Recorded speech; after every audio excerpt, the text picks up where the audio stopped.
बिस्मिल्लाहिर्रहमानिर्रहीम। अस्सलाम वालेकुम नाज़रीन, वीडियो में आपको सऊदी अरब की नई अपडेट के हवाले से आगाह करेंगे, जिनमें फ़्लाइट्स के हवाले से अपडेट शामिल है। लेकिन सबसे पहले वीडियो को लाइक, चैनल को सब्सक्राइब और वीडियो को दोस्तों के साथ शेयर करना मत भूलिएगा। सबसे पहले बात करेंगे फ़्लाइट्स की, तो सऊदी अरबिया ने तमाम फ़्लाइट्स 2 हफ्तों के लिए बंद कर दी थी।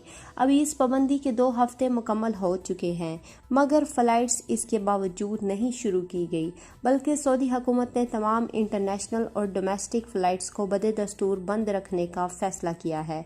सऊदी प्रेस एजेंसी के मुताबिक सऊदी अरब की वज़ारत दाखिला ये ऐलान किया है कि तमाम इंटरनेशनल और डोमेस्टिक फ़्लाइट बहुक्म सानी बंद रहेंगी।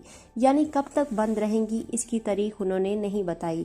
सऊदी हुकूमत हालात का खुद मुशाहिदा करेगी और ख़ुद ऐलान करेगी कि तब से दोबारा फ़्लाइट शुरू होंगी। फ़्लाइट्स के अलावा जो पब्लिक ट्रांसपोर्ट है वो भी बंद कर दी गई हैं। बस सर्विस और ट्रेन सर्विस वगैरह तमाम तर सर्विस जो है वो ट्रांसपोर्ट को मुअत्तल कर दिया गया है।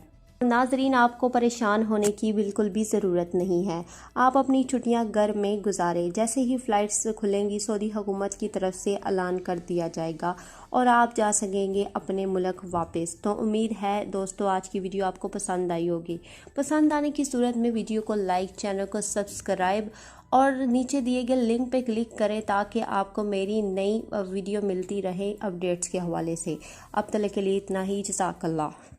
सऊदी अरब में मकीम गैर मुल्कियों के लिए बहुत बड़ी खुशखबरी आ गई है। अब कोई भी शख्स जो अपने मुल्क जाना चाहता है और उसका इकामा एक्सपायर हो या इकामा वैलिड हो, शिरका बंद हो, मुसस्सा बंद हो या कफील छुट्टी ना लगा रहा हो या कोई भी मसला हो, तो आप हमारे साथ रब्ता करें। हम इंशाअल्लाह आपको 3 दिन के अंदर अंदर एम्बेसी के जरिए आपका खरूज लगाकर आपको आपके मुल्क वापस भेज देंगे। कोई भी इंडियन, पाकिस्तानी, नेपालियन, बांग्लादेशी, श्रीलंकन या किसी भी मुल्क का हो, वो आसानी से बगैर किसी परेशानी के अपने मुल्क वापस जा सकता है। जी हाँ, स्क्रीन पर आपके सामने जो नंबर शो हो रहा है, इस पर आप कांटेक्ट करें। इंशाअल्लाह 3 दिन के अंदर अंदर आपको आपके मुल्क वापस भेज दिया जाएगा। मतलूब केस वाले रब्ता ना करें। शुक्रिया।